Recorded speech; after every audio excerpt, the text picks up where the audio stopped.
The issue is with this article. Are you kidding me? No, no. There are no pajamas so chic that you could wear them on a Zoom call. Now, I'm assuming they're talking about an official, middle of the business day Zoom meeting, because who would write an article about PJs so nice that you could wear them while visiting with your siblings on a Tuesday night, drinking wine and talking about your father's new foray into yoga? I'm not talking about me. Anyway, by now, you've probably seen or heard of Poor Jennifer. Poor Jennifer is the woman who took her computer to the bathroom during a Zoom meeting with her colleagues. Jennifer is far from the only person who's ever done something embarrassing while on a Zoom call. After all, she was in her home. It's easy to forget that even though you're on a Zoom call, you're in your home. That is your domain. But we're stuck at home, people. We're stuck at home, not stranded on a deserted island in the South Pacific with a soccer ball named Wilson. Some of you are starting to look like Steve McQueen, and not Bullet Steve McQueen, Papillon Steve McQueen. Now, like you, I have also attended 8,237 online meetings in the last 2 months.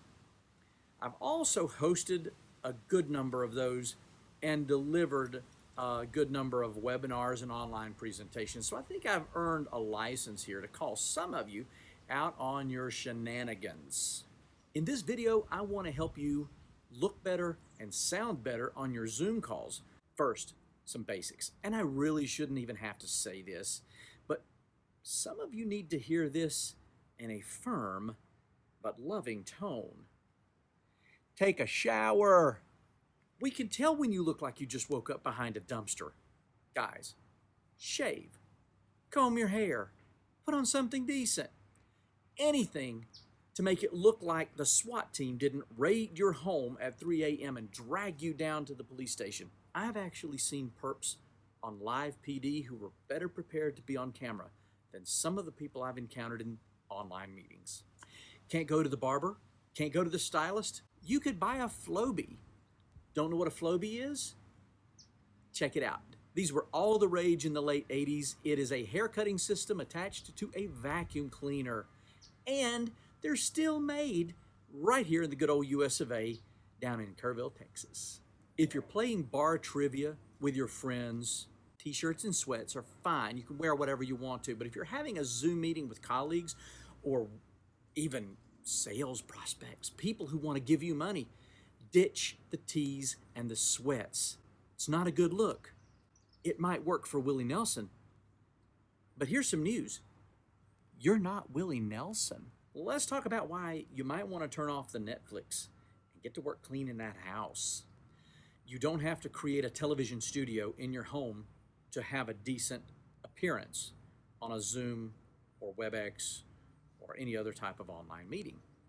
Would it be too much to ask that you close that bathroom door, pick up that laundry, make the bed? Come on.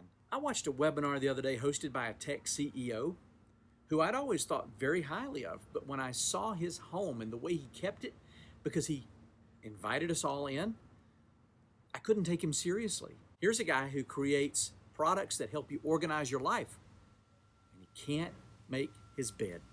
The two questions you need to ask before you turn on your webcam are, 1, if someone invited me into their home, would I dress like this?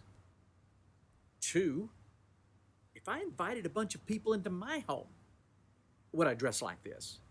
If you're trying to sell me something and you look like you don't care about your appearance or the appearance of your home, why should I give you my money? The same goes for a cluttered office or desk. I understand that not everyone has the luxury of a home office. And I get it when you have to do a meeting from your kitchen table, from your dining room table, or even from your bedroom.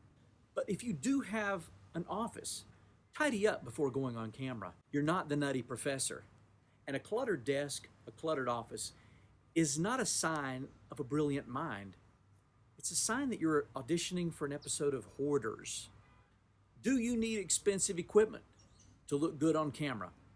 Absolutely not. There are ways that you can use what you have to look better, to sound better, and to make a better impression in an online meeting. Most computers these days come with a pretty decent built-in camera. They're not great, but they're okay. They'll do what you need them to do. And the problem isn't with your equipment. It's not with your camera. It's with where you're sitting. If you're sitting in front of a window, all we're going to see is a silhouette. It looks mysterious, but it's a little hard to have a meeting with a silhouette. Simply turn around.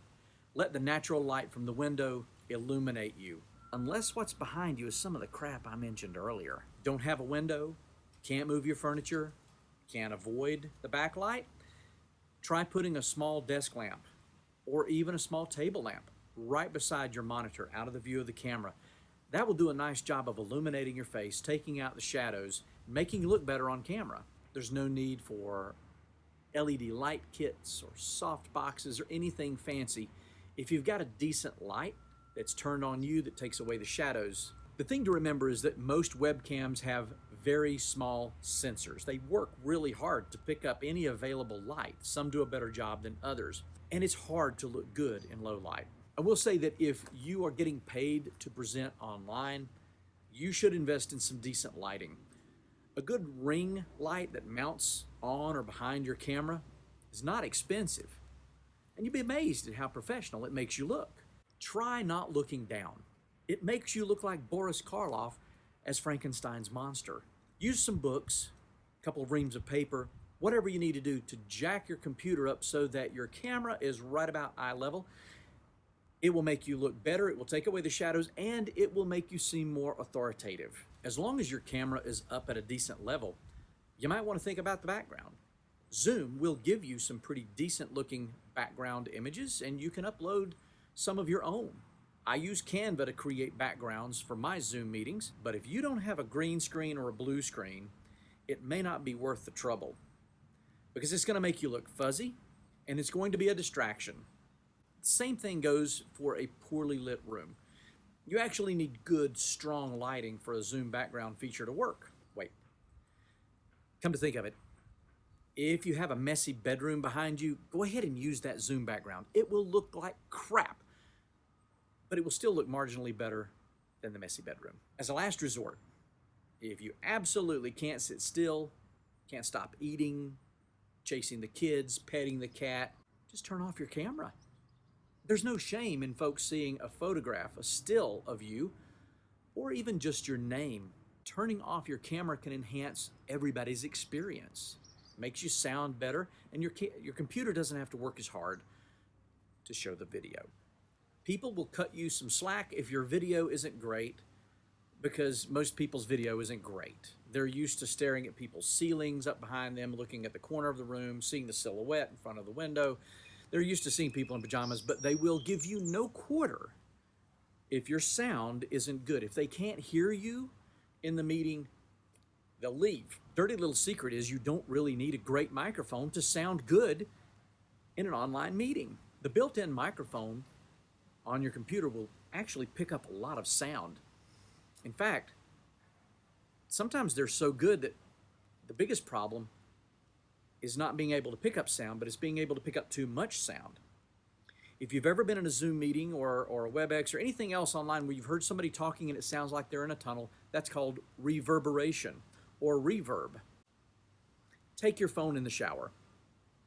Don't turn on the water, but record a sentence or two. Just turn on your phone, hold it out in front of you and say, "The quick brown fox jumped over the lazy dog." Something simple like that.